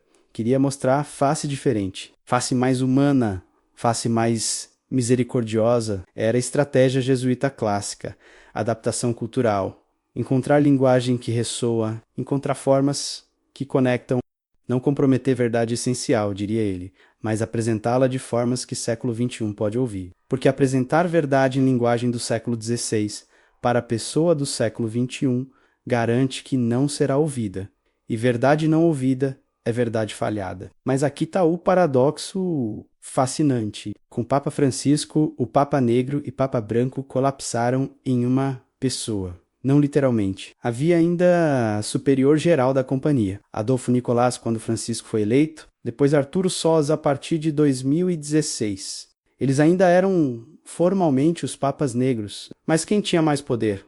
Quem tinha mais visibilidade? Quem moldava a igreja globalmente? O Papa Branco, que era ex-jesuíta, que pensava como jesuíta, que agia como jesuíta. Então, de certa forma bizarra, jesuítas alcançaram o ápice, né? Alcançaram o trono papal, não através de conspiração, através de cardeais no conclave, decidindo democraticamente que esse argentino humilde tinha algo que a igreja precisava. Mas alcançaram, e pela primeira vez, influência jesuíta não era oculta. Era explícita, era o Papa. Era o homem mais visível do catolicismo, moldando a igreja na direção jesuíta de engajamento social, justiça, misericórdia, adaptação pastoral, e o atual Papa Negro, Arturo Sosa Abascal, venezuelano, eleito em 2016. Primeiro não europeu em ser superior geral, acadêmico, cientista político, progressista e paradoxalmente menos visível que qualquer Papa Negro em século. Porque como você compete com visibilidade quando o Papa é jesuíta? Como você mantém identidade separada quando o Papa já representa muitos valores jesuítas? É situação nova, situação sem precedentes e fascinante, porque historicamente o Papa Negro tinha poder nas sombras justamente porque não era Papa. Não tinha a responsabilidade de governar a igreja inteira. Podia focar na companhia, podia implementar estratégias de longo prazo sem pressão de opinião pública global. Podia ser menos visível e, portanto, menos vulnerável. Mas agora o mundo assiste jesuítas, assiste Francisco, analisa cada palavra, critica cada ação e, por extensão, olha para a companhia. Quem são esses jesuítas? O que eles representam? Por que esse Papa age assim? E jesuítas têm que responder, têm que explicar, têm que ser mais transparentes que jamais foram. As sombras foram iluminadas completamente. É bom? É ruim, depende de perspectiva. De um lado, jesuítas têm mais influência direta sobre a direção da igreja que jamais tiveram. De outro lado, perderam vantagem de operar discretamente, perderam mistério, perderam aura sombria que, paradoxalmente, era fonte de certo tipo de poder. O poder de ser levemente temido, levemente misterioso, levemente incompreendido. Então chegamos ao fim de nossa jornada. Chegamos à pergunta que iniciou tudo. O Papa Negro, poder real ou mito útil? E depois de caminhar através de 5 séculos de história, através de continentes e culturas, através de supressões e ressurreições, através de confessionários reais e universidades modernas, o que concluímos? A resposta é ambos. É sempre ambos. É as duas coisas simultaneamente e inextricavelmente entrelaçadas. Há poder real, há mito útil. E a linha entre eles é borrada intencionalmente, estrategicamente, inevitavelmente. O poder real, primeiro. O poder que podemos documentar, o poder mensurável e verificável. O superior geral da Companhia de Jesus comanda atualmente aproximadamente 15 mil jesuítas. Não é número pequeno. 15 mil homens educados, muitos com doutorados espalhados por 112 países, falando dezenas de línguas, operando centenas de instituições educacionais, incluindo algumas das universidades mais prestigiosas do mundo católico. Ele tem autoridade institucional sobre esses homens e essas instituições. Pode decidir onde jesuítas são enviados. Pode estabelecer prioridades para a companhia, pode alocar recursos, pode criar políticas, pode responder a crises e, mais importante, pode dar direção. Pode dizer: este é o foco, esta é a missão, este é o caminho. E 15.000 homens que fizeram votos de obediência escutam. Nem todos concordam sempre. Há debate interno, há tensões, mas há estrutura de autoridade, há comando, e essas universidades formam milhares de estudantes anualmente. Georgetown forma diplomatas, políticos, advogados que trabalharão em Washington. Boston College forma líderes empresariais e acadêmicos. Sophia University em Tóquio forma elite japonesa. Universidades jesuítas na Índia, nas Filipinas, em toda a América Latina formam gerações e, embora essas instituições tenham autonomia acadêmica, embora não sejam controladas micromanagementamente por Roma, ainda mantêm identidade jesuíta, ainda reportam à companhia, ainda respondem, em última análise, ao superior geral. Isso é influência real. É capacidade de moldar pensamento de centenas de milhares de jovens ao longo de décadas. Não moldar no sentido de lavagem cerebral, mas moldar no sentido de oferecer educação de qualidade dentro de estrutura de valores específica. Valores de excelência acadêmica, de serviço, de justiça social, de discernimento, de cura personalis, menos cuidado com a pessoa toda. Esses valores ficam... Mesmo quando ex-alunos não são católicos praticantes, algo desses valores frequentemente permanece. E a presença jesuíta em diálogo interreligioso, em questões éticas sobre biotecnologia, inteligência artificial, mudança climática, jesuítas são frequentemente consultados. São respeitados como pensadores sérios, como pontes entre ciência e fé, como vozes que entendem complexidade. O superior geral orienta posicionamento jesuíta nessas questões. Estabelece diretrizes e, através disso, influencia conversas globais importantes. A presença jesuíta em trabalho com refugiados, através do serviço jesuíta a refugiados em defesa de direitos humanos, em educação de comunidades marginalizadas. Em pesquisa sobre pobreza e desigualdade. São milhares de projetos, dezenas de países, milhões de pessoas impactadas e tudo coordenado, em nível geral, de Roma, pelo Papa Negro. Esse é poder real. Não é poder de comandar exércitos, não é poder de decretar leis, não é poder de controlar economias, mas é poder de influenciar, poder de formar, poder de estar presente em lugares estratégicos, poder de acumular conhecimento e experiência ao longo de gerações. Poder institucional de organização que pensa em décadas e séculos, não em ciclos eleitorais de 4 anos. Mas há limites claros. O Papa pode dissolver a companhia novamente se quiser. Já aconteceu. Pode acontecer de novo. Governos podem expulsar jesuítas. Já aconteceu múltiplas vezes. Pode acontecer de novo. Sociedades seculares podem simplesmente ignorar jesuítas. Universidades podem perder identificação religiosa e se tornar seculares de fato. Estudantes podem receber educação jesuíta e rejeitar completamente valores jesuítas. Tudo isso acontece. Tudo isso limita poder. O Papa Negro não controla Vaticano. Não decide doutrina, não nomeia bispos, não tem acesso especial a segredos papais. Não é conselheiro principal do Papa. Especialmente agora com o Papa jesuíta, a relação é complicada. Francisco não reporta ao superior geral. É o contrário, tecnicamente. O superior geral faz voto de obediência ao Papa. Então, quando o Papa é ex-jesuíta, a hierarquia é clara.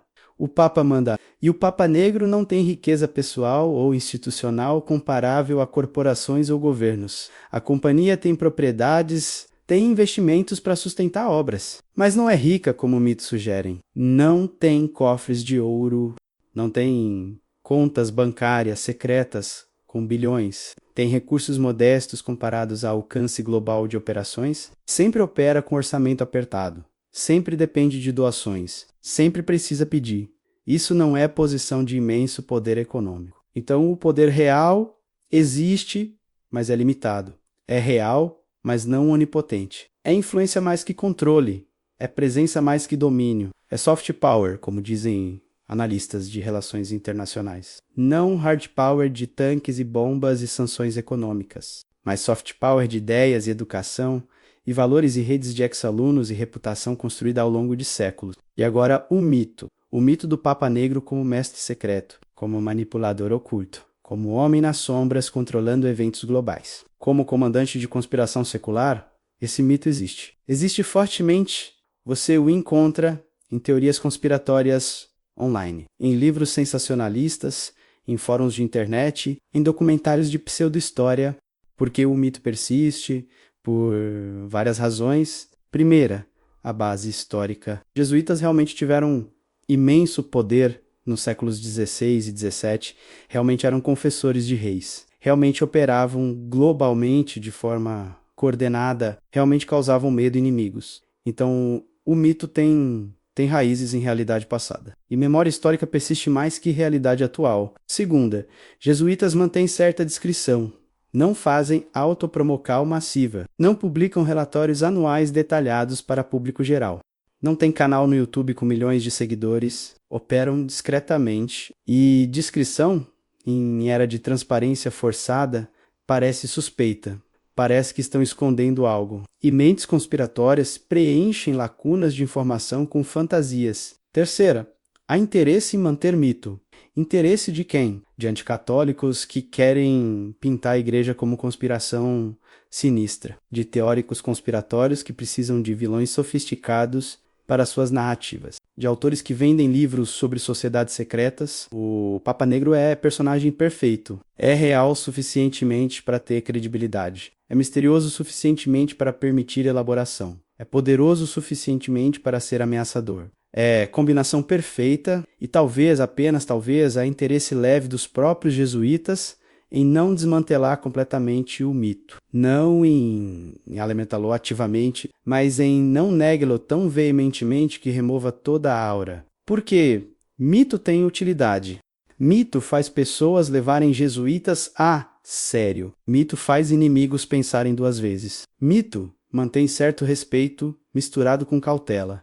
É ferramenta psicológica sutil. Mas para ser absolutamente claro, as teorias conspiratórias selvagens são falsas. O Papa Negro não controla Illuminati, porque Illuminati da Baviera deixou de existir no século XVIII e nunca teve nada a ver com jesuítas. O Papa Negro não controla a maçonaria porque jesuítas e maçons são inimigos históricos. O Papa Negro não decide eleições presidenciais, ou orquestra guerras, ou controla bancos centrais. Essas são fantasias que persistem na internet, mas que não têm base em evidência. O Papa Negro é homem, um homem religioso, um homem administrador, um homem que comanda a organização complexa com recursos limitados e desafios imensos. Ele se preocupa com vocações em declínio na Europa, com jesuítas envelhecendo, com falta de recursos financeiros, com secularização corroendo relevância, com escândalos de abuso sexual, manchando a igreja inteira, incluindo os jesuítas, com divisões internas entre progressistas e tradicionalistas, com dificuldade de recrutar jovens em mundo onde vida religiosa parece cada vez menos atraente. Esses são problemas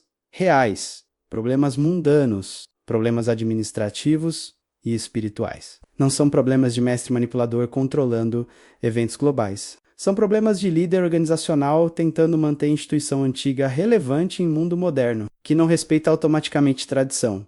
Então, poder real ou mito útil? Ambos há poder real de líder de organização global, educacional e espiritual. Com 500 anos de história e presença em mais de 100 países, há mito útil de figura sombria misteriosamente poderosa, que persiste por razões históricas, psicológicas e porque convém vários grupos mantê-lo vivo. E a verdade vive entre os dois. Vive na nuance, vive na compreensão que poder real raramente é tão dramático quanto mitos sugerem, mas também raramente é tão inocente quanto organizações afirmam. Esta noite caminhamos por 500 anos de história, por corredores de mármore em Roma, por confessionários escuros onde reis sussurravam pecados, por salas de aula em 5 continentes onde gerações foram formadas por reduções na selva paraguaia, por prisões da Inquisição e da Revolução, por campos de batalha de 2 guerras mundiais, por universidades modernas, por concílios que reformaram a igreja, por conclaves que elegeram papas. Encontramos uma figura em batina negra, uma figura que muda, mas permanece. O Papa Negro, encontramos Ignácio de Loyola, soldado quebrado que construiu o exército espiritual, encontramos Diego Laínez debatendo em Trento, encontramos Francisco Borgia renunciando o ducado por vocação. Encontramos Cláudio Aquaviva comandando 13 mil homens no auge do poder. Encontramos Lorenzo Ricci morrendo em prisão papal. Encontramos superiores gerais reconstruindo após supressão. Encontramos Pedro Arrupe falando de fé que faz justiça. Encontramos Arturo Sosa navegando Era onde Papa é jesuíta. E que aprendemos que poder é mais complexo que imaginamos, que poder real raramente se parece com poder em filmes, que poder verdadeiro é frequentemente invisível. É influência acumulada, redes construídas ao longo de gerações, estar presente em momentos importantes, formar pessoas que formarão outras pessoas que moldarão sociedades décadas depois. O Papa Negro nunca comandou exércitos no sentido convencional, mas comandou homens educados que se tornaram confessores, educadores, cientistas, exploradores, mártires. Nunca decretou leis, mas influenciou legisladores através de formação educacional. Nunca controlou economias, mas formou economistas e empresários. Nunca decidiu guerras, mas esteve presente como capelães, mediadores, educadores de príncipes que decidiriam guerras. É poder sutil, poder que opera através de pessoas, através de ideias plantadas, através de valores inculcados, através de redes de ex-alunos que compartilham algo mesmo que não saibam articular exatamente o que. É poder que não se mede em divisões militares ou PIB ou votos parlamentares, mas que existe, que molda, que influencia silenciosamente, persistentemente, ao longo de décadas e séculos. E aprendemos que instituições sobrevivem indivíduos. Ignácio morreu em 1556, mas a Companhia Vive foi suprimida em 1773, mas ressuscitou. Foi expulsa de países múltiplos, mas voltou. Teve milhares de membros martirizados, mas continuou. Por quê? Porque instituições, quando bem estruturadas, quando têm missão clara, quando têm método de formação e transcendem fundadores, transcendem crises, adaptam, sobrevivem, persistem, e o Papa Negro personifica essa continuidade institucional, personifica a memória de 500 anos. Quando o superior geral é eleito, quando aceita cargo, ele não é apenas indivíduo, ele se torna nó em cadeia que remonta a Loyola. Ele se torna guardião de tradição, guardião de método, guardião de visão que precisa ser adaptada a cada geração, mas que tem núcleo persistente. Qual é esse núcleo?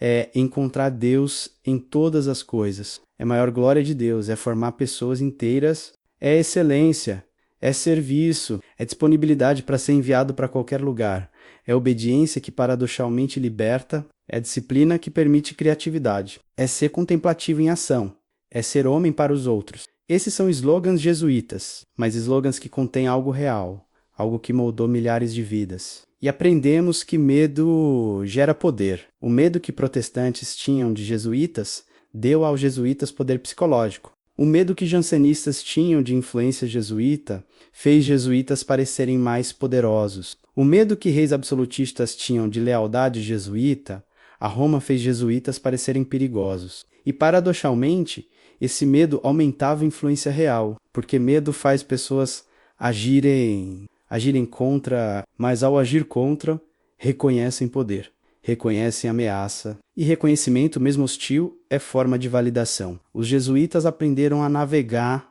esse medo, não alimentando ativamente, mas não dissipando completamente, mantendo certa dignidade, certa seriedade, certa distância, não sendo transparentes demais, porque transparência total remove mistério, e mistério tem valor estratégico, faz adversários superestimarem, faz aliados respeitarem, faz observadores prestarem atenção, mas era diferente agora. Era de internet e transparência forçada e escândalos divulgados instantaneamente. Era onde instituições hierárquicas são suspeitas. Era onde a autoridade é questionada reflexivamente. Era difícil para jesuítas, difícil para Papa Negro, porque ferramentas antigas não funcionam da mesma forma. Discrição parece culpa, hierarquia parece autoritarismo, lealdade institucional parece sectarismo. Então, os jesuítas modernos, Papa Negro moderno, têm que ser diferentes.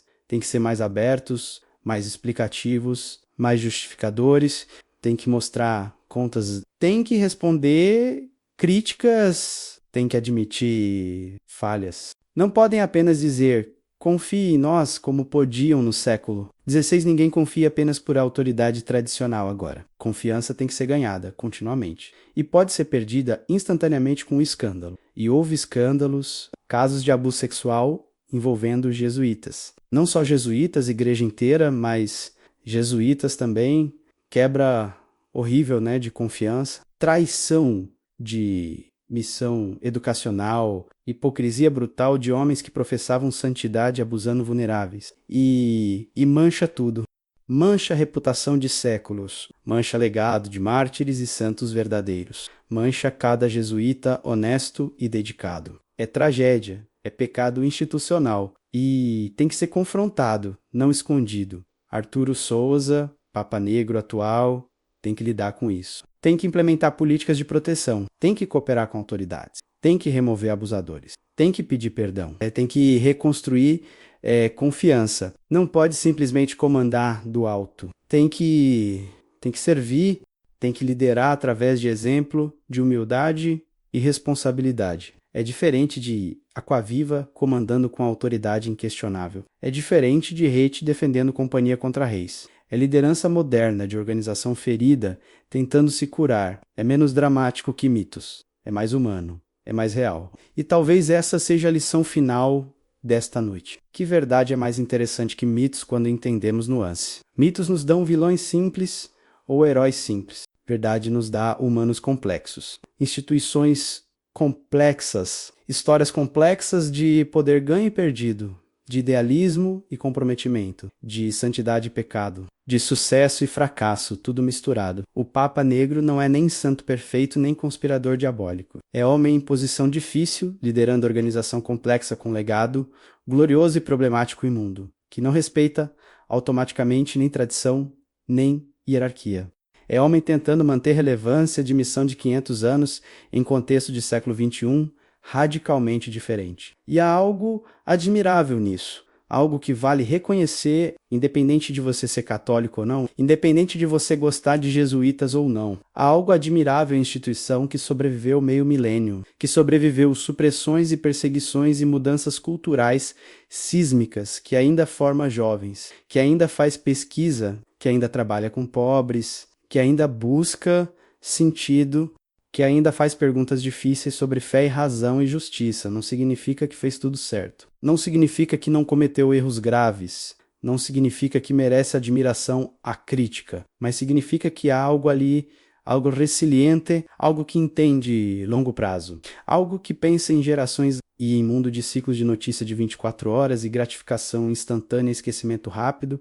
Há valor em instituições que lembram, que preservam, que transmitem. O Papa Negro é guardião disso. É guardião de memória institucional, de método testado por séculos, de rede global de homens dedicados. Não é controlador de destinos globais, mas é influenciador de milhares que influenciaram milhões, é planta de sementes, é formador de formadores, é pensador de longo prazo em mundo de curtíssimo prazo. E quando você encontrar jesuíta, quando ler sobre Papa Francisco, quando ouvir teorias conspiratórias sobre Papa Negro, lembre desta noite. Lembre que a história é real, história complexa, história fascinante, história que não se reduz a slogans, história que exige nuance, história que contém poder real, mas não poder mítico. História que vale conhecer, porque compreender poder real como realmente funciona é mais útil que acreditar em mitos. Compreender instituições, como persistem e adaptam,